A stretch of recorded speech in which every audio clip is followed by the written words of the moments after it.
자, 이어지는 코너 부동산 인사이트 오늘은 장원석 기자와 함께하겠습니다. 어서 오세요. 안녕하십니까. 네. 자, 장 기자, 부동산 시장이 좀 살아나는 것 같더니 다시 또 하락세로 돌아선 것 같습니다. 이렇게 부동산 시장이 이제 침체기가 길어지다 보니까 자금력이 상대로 좀 취약한 지방 건설사의 줄폐업 위기가 현실화되고 있다고요. 네, 그렇습니다.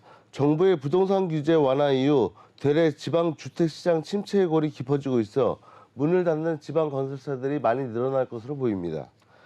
국토교통부 건설산업지식정보 시스템에 따르면 올해 초부터 지난 22일까지 폐업 신고한 종합전문건설업체는 848곳에 달합니다. 일평균 10곳 이상이 문을 닫는 셈입니다. 특히 수도권을 제외한 지방업체는 510곳으로 전체의 60%를 차지했습니다. 지방건설사의 폐업 증가 원인으로는 자금난과 원자재 가격 상승 등이 지목됩니다. 일단 금리 인상에 따른 대출이자 부담이 커진 데다 건설 경기 침체까지 겹치면서 유동성에 문제가 생겼다는 게 업계의 분석입니다. 여기에 원자재 가격 상승도 사업 수익성 악화에 타격을 주고 있습니다. 지방건설사 관계자는 수도권 중심의 대형 중견 건설사는 그나마 자체 보유한 현금과 현금성 자산으로 버티고 있지만 지방을 기반으로 한 중소건설사의 경우 주택 분양에 사업 비중이 치중돼 있어 폐업 사례가 늘고 있다고 말했습니다. 여기에 정부가 올해 초 발표한 1.3 대책도 지방건설업계에 직격탄을 날렸다는 의견도 나오고 있는 실정입니다. 대책을 통해 서울 수도권 규제 지역을 대거 해제하면서 지방 부동산 시장이 크게 위축됐다는 것입니다. 실제로 지방 건설 업계에서는 1.3 대책 이후 지방에서는 PF 대출은커녕 청약 시장마저 꽁꽁 얼어붙었다는 불만이 터져 나오고 있습니다. 이러한 지역별 양극화는 청약 시장을 보면 알 수 있습니다. 올해 들어 최근까지 서울에서는 총 393가구 공급에 22,401건의 청약 통장이 몰리며 평균 57대 1의 청약 경쟁률을 기록한 반면 같은 기간 서울을 제외한 다른 지역의 평균 경쟁률은 4.4대 1에 그쳤습니다. 대구의 한 건설업계 관계자는 사실 서울과 수도권의 경우 건설부동산 경기가 최악인 적은 없었다며 진짜 심각한 곳은 지방 부동산 시장으로 특단의 대책 마련이 시급한 상황이라고 호소했습니다. 네. 하루 평균 10곳 이상이 문을 닫는다. 상당히 심각한 상황인데 이런 상황에서 지금 지방의 중소건설 회사 중에서 17%가량이 지금 연간의 영업이익으로도 이자도 못 갚는 실정이다. 그야말로 지금 한계 기업이다라는 분석도 나오고 있다고요. 네, 한국은행이 지난 23일 발표한 금융안정상황 보고서를 보면 한은이 외부 회계감사 대상 건설사 1,613곳의 재무 위험을 시뮬레이션한 결과 지방 중소건설사의 취약성이 뚜렷하게 드러납니다. 전체 지방 중소건설사 중 3년 연속 영업이익이 이자 비용에도 못 미치는 한계 기업 비율은 2021년 12.3%에서 지난해 16.7%로 올라갔습니다. 이는 수도권의 중소건설사, 대형건설사보다 훨씬 높은 수준입니다.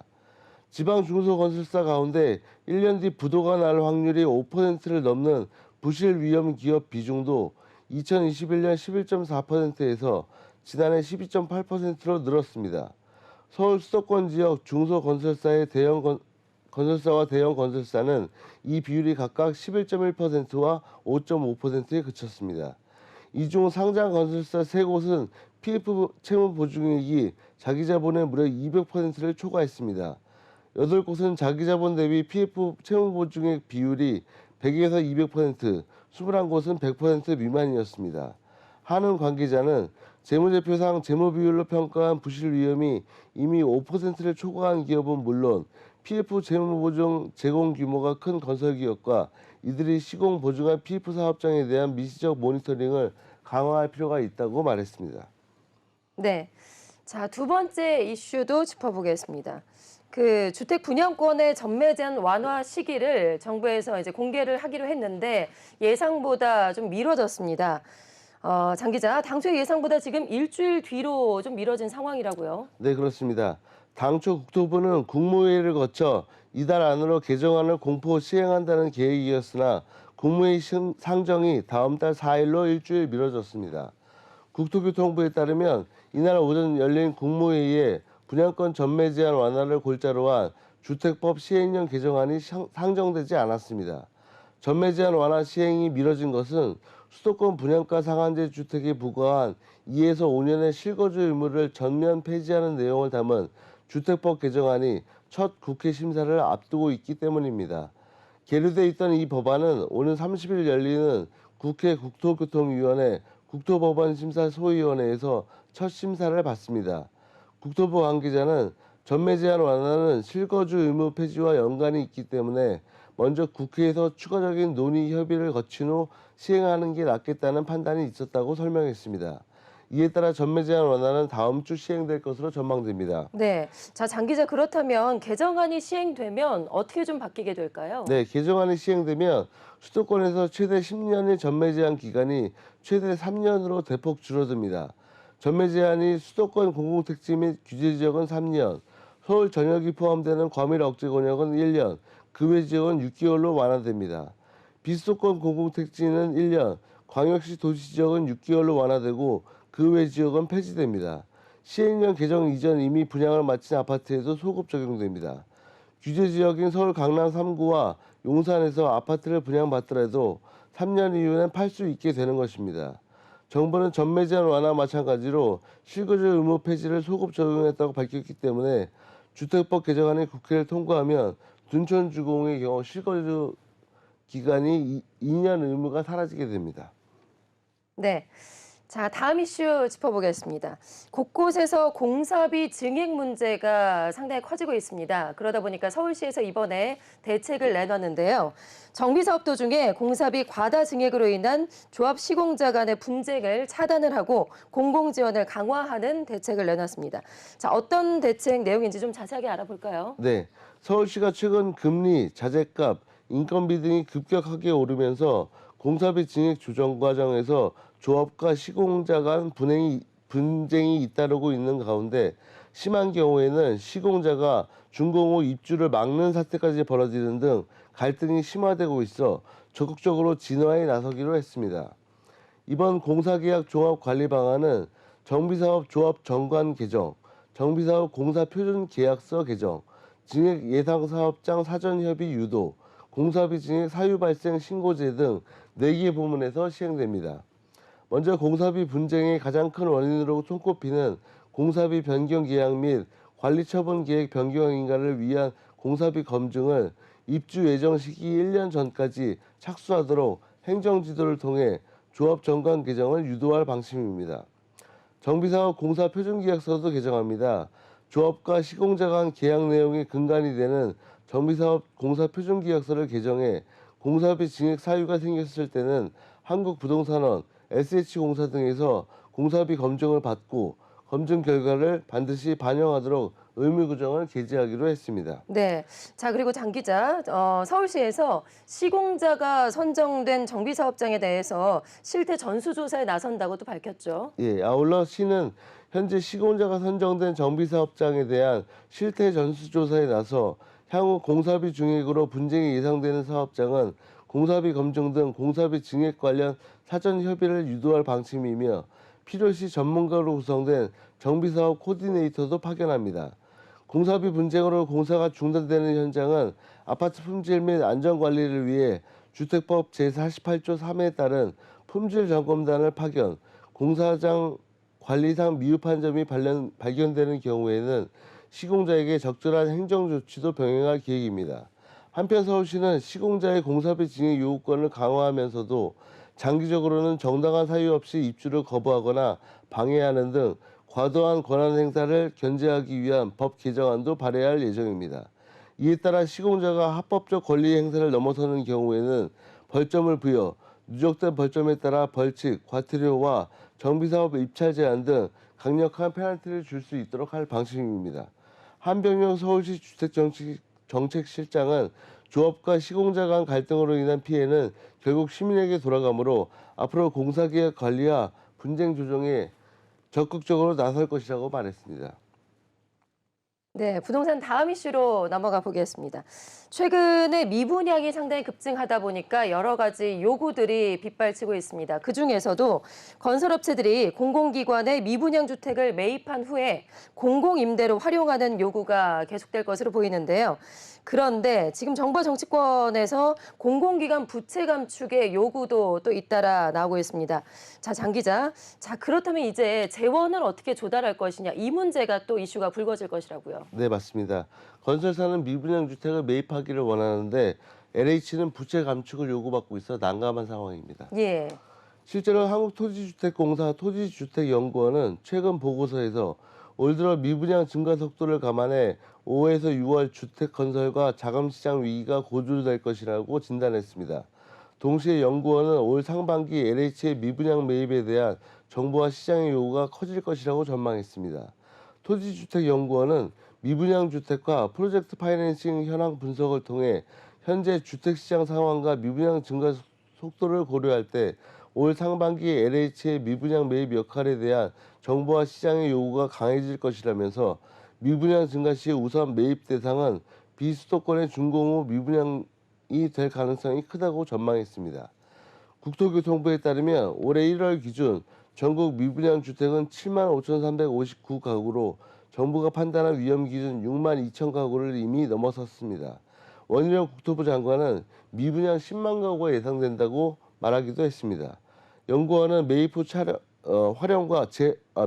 활용과 재원 조달 여건을 고려한 지역별, 상품별 매입 분량 배분 계획 수립이 필요하다며 재원 조달과 관련해 LH 부채 상황을 고려해 재무 여건이 부담되지 않는 범위에서 국민주택 기금을 활용하고 기업 구조조정 리츠 등 민간 재원을 활용한 금융기법을 모색해야 한다고 제언했습니다.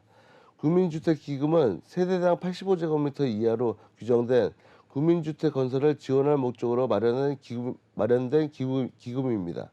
주택 공급을 원활하게 하기 위해 정부가 조성했습니다. 네. 자, 그다음 이슈로 넘어가 보겠습니다. 자, 정부가 빌라왕 사태를 계기로 해서 이후에 이에 관한 정책을 발표를 했죠. 그중에서도 빌라 사기 피해를 막기 위해서 임대보증보험 한도 축소를 비롯해서 임대사업자의 보증보험 가입 의무를 강화하기로 했습니다. 자, 그런데요, 장 기자.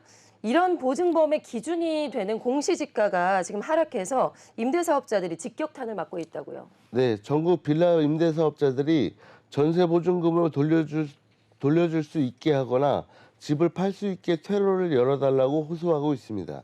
정부는 최근 전세 사기 대책의 일환으로 5월부터 주택도시보증공사 전세보증금 반환보증보험 가입 기준을 전세가율 100%에서 90%로 낮추기로 했습니다. 주택가격을 산정할 때 기준도 기존 공시가격의 150%에서 140%로 하향했습니다. 정부는 이와 함께 보증보험 가입 심사 때는 감정평가액을 우선 적용하던 주택가격 산정 방식을 실거래가와 공시가격을 우선하는 방식으로 바꾸기로 했습니다. 시세가 형성되지 않은 빌라를 중심으로 일부 감정평가사가 임대인과 짜고 시세를 부풀리는 폐단이 있었기 때문입니다. 그런데 보증보험 가입 심사 때 주택가격 산정 방식의 기준이 되는 공시가가 올해 더 내려가면서 보증 한도는 대폭 축소될 전망입니다. 정부가 지난 22일 발표한 공동주택 공시가격 중 수도권 빌라는 전년 대비 약 6% 하락했습니다. 부동산 중개업체 집토스는 공시가격이 10% 하락할 경우 오는 하반기 만기 빌라 전세 계약의 71%가 동일한 전세금으로 전세보증 가입이 불가할 것으로 분석했습니다. 현재 임대사업자들은 등록 의무기간 때문에 집을 팔고 싶어도 못 파는 상황입니다. 한 임대업자는 의무기간을 못 지키고 팔 경우 과태료가 건당 최대 3천만 원에 이른다고 호소했습니다. 자, 부동산 소식 다음 이슈로 넘어가 보죠. 네, 앞서서 미분양이 상당히 심각하다라고 전해드렸는데 글쎄요, 반가운 소식일지 모르겠습니다. 장 기자, 다음 달 전국에서 지금 올해 월간 최대 규모인 3만 7천여 가구가 분양 시장에 지금 나온다고요? 네, 최근에 몇몇 단지에서 흥행이 성공하면서 예. 건설사들이 분양을 서두르고 있습니다. 그런데 이달 분양에서 높은 경쟁률을 기록한 서울, 부산 등은 4월에도 관심을 받겠지만 전국적 분위기 반전을 기대하기는 아직 이르다는 관측이 우세합니다. 부동산 알릴리사는 지난 24일 기준으로 올해 4월 전국 42개 단지 37,457가구가 분양에 나설 예정인 것으로 조사됐다고 밝혔습니다. 월간 기준 올해 최대 규모입니다. 지방은 1만 1,095가구에서 1만 2,801가구로 1,706가구 늘었지만 수도권에 비하면 증가폭이 적습니다. 4월은 수도권 물량이 지방의 1.5배 수준으로 권역별 편차가 큰 편입니다. 다음 달 광역시 도별로는 경기가 1만 7,832가구로 전체의 47.6%를 차지했습니다. 이어 인천 3,541가구, 서울 3,283가구, 강원 2,723가구, 충남 2,208가구, 충북 2,076가구 순으로 많습니다. 경기는 광명과 의왕의 재개발 단지를 포함한 17개 단지가, 인천은 서구에서만 4개 단지가 분양을 준비 중입니다. 서울에서는 동대문구 휘경동, 휘경자이 디센시아, 서대문구 홍은동, 서대문 센트럴 아이파크 등 재개발 물량이 나옵니다. 미분양 리스크가 커진 지방은 대구, 대전, 세종, 울산, 전북, 경북 등 6개 지역에서 분양 계획이 없습니다. 서울은 기존 12억 원에 묶였던 중도금 대출 한도를 폐지한 데 이어 규제 지역 내 전용 면적 85제곱미터 이하 아파트에 대한 추첨제를 확대한 만큼 호조세를 이어가리라는 전망이 우세합니다. 다만 금리 부담과 집값 추가 하락 가능성이 여전해 가성비에 대한 평가가 엄격할 것으로 예상됩니다.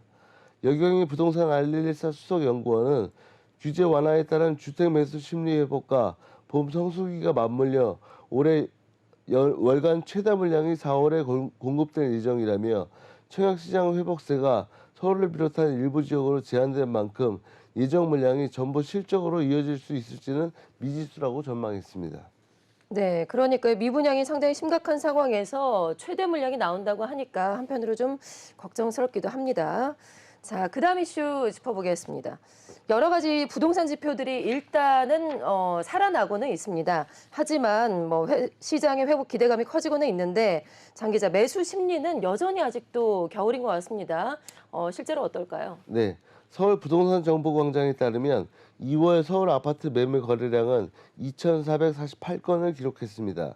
이는 전국 아파트 가격이 최고점에 달았다고 인식되는 2021년 9월 거래량 2,694건 이후 최대치입니다. 지역별로 살펴보면 부산은 거래량이 2개월 연속 늘어났습니다. 광주 역시 지난해 12월 673건에서 올해 1월 852건으로, 울산 457건에서 535건으로, 경기 3,698건에서 4,098건으로 모두 거래량이 증가했습니다. 거래량뿐만이 아닙니다.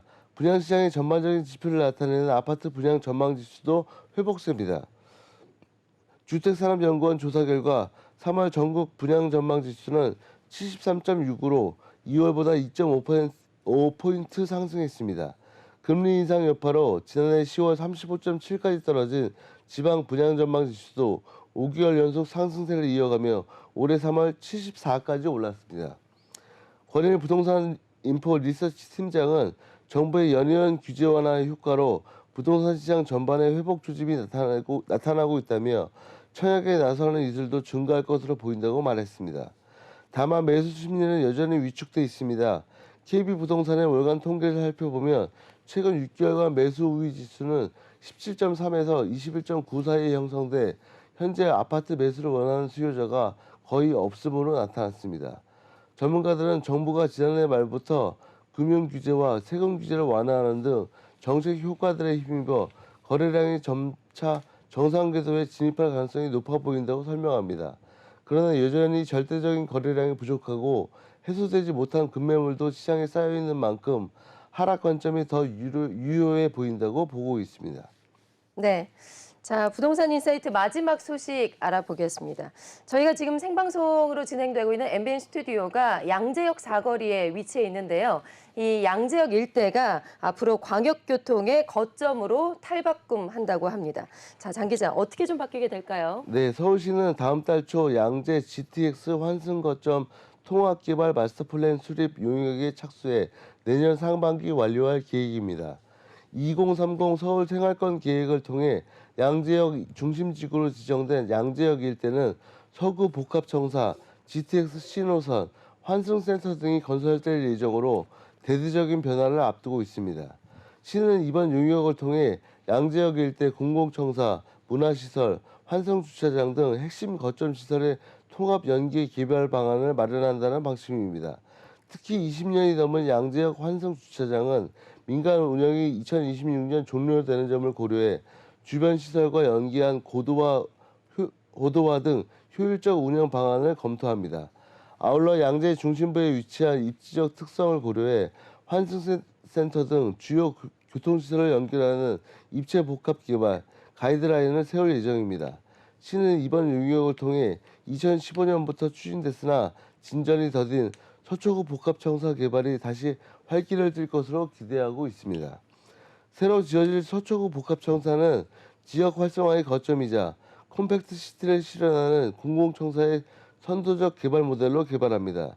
이를 위해 보육, 평생교육, 문화 등 지역 필요 기능을 도입하고 신산업 연구개발 캠퍼스, 창업 복합지원센터, 공유 오피스 등 일자리 창출 기능에 더해 주거 공급 기능까지 넣겠다는 전략입니다. 하지만 현재 서초구 청사, 국립외교원, 양재고, 서초문화예술원, 서울가정행정법원, 양재역 환승주차장 등 각기 다른 성격의 주요 거점 시설이 들어서 있어 광역교통 교점으로서 해당 지역의 역할, 기능 확대와 함께 통합적인 공간 구성이 필요하다는 지적도 제기되고 있습니다. 조남준 서울시 도시기획국장은 이번 용역으로 대중교통 중심의 입체 복합 개발을 유도하고 도심 역량을 강화하는 한편 양재역 일대 지역 활성화를 도모하겠다고 말했습니다. 네, 부동산 인사이트 오늘 장원석 기자와 함께 자세하게 알아봤습니다. 오늘 말씀 고맙습니다. 감사합니다.